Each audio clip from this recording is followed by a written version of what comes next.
हाल फिलहाल के कुछ समय से जब ऑनलाइन ट्रेंड आया है तब से कोर्ट रूम्स की भी हियरिंग जो है वो ऑनलाइन होने लगी है, उसको रिकॉर्ड किया जा रहा है और बाकायदा यूट्यूब पर भी पोस्ट किया जाता है। हाई कोर्ट और सुप्रीम कोर्ट में ये प्रथा अब आम हो चली है। किसी भी प्रदेश के हाई कोर्ट में ये प्रथा अब चलती है, चाहे वो बिहार हाई कोर्ट हो, चाहे वो कोई सी भी हाई कोर्ट हो, उस हाई कोर्ट में अब ऑनलाइन हियरिंग की जो प्रथा है वो आम हो रही है। और ताकि एक तरीके से जो स्पष्टता रहे, पारदर्शिता जो लोगों के बीच में और साथ ही साथ कोर्ट के बीच में रहे। लेकिन कर्नाटक में इसी ऑनलाइन हियरिंग के चलते कुछ ऐसा काम हो गया जिससे कोर्ट को थोड़ी सी कह सकते हैं शर्मिंदगी का माहौल झेलना पड़ा और साथ ही साथ इस ऑनलाइन हियरिंग सिस्टम को भी कुछ समय के लिए सस्पेंड करना पड़ा। जी हां, ऑनलाइन हियरिंग सिस्टम को कुछ समय के लिए सस्पेंड करना पड़ा। दरअसल कर्नाटक हाई कोर्ट में जब ऑनलाइन हियरिंग चल रही थी, ऐसे में जब जूम जो है उसको खोला गया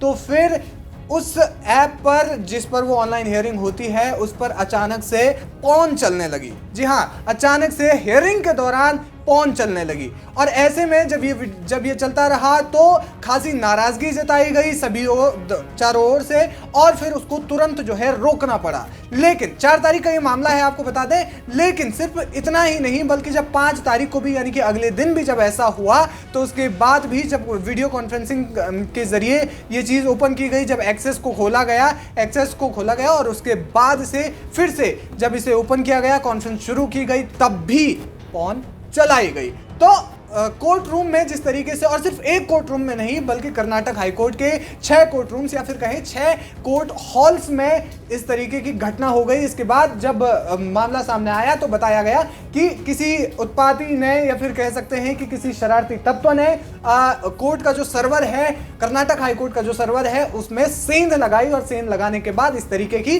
छेड़छाड़ की है। हालांकि पुलिस ने इस मामले में जो है केस दर्ज कर लिया है। अज्ञात के खिलाफ इसमें केस दर्ज हुआ है। आईटी एक्ट 2000 का उल्लंघन करने पर आरोप है और साथ ही साथ बताया जा रहा है कि आईपी एड्रेस जो है वो ट्रेस कर लिया गया है। लेकिन ऑनलाइन कॉन्फ्रेंस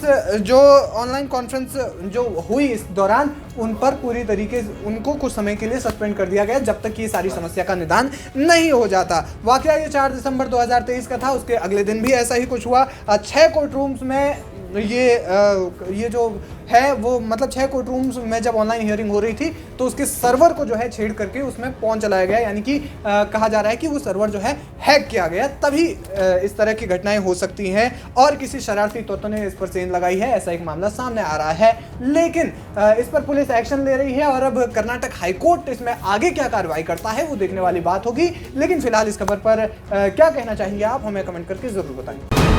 वीके न्यूज, राष्ट्र के नाम।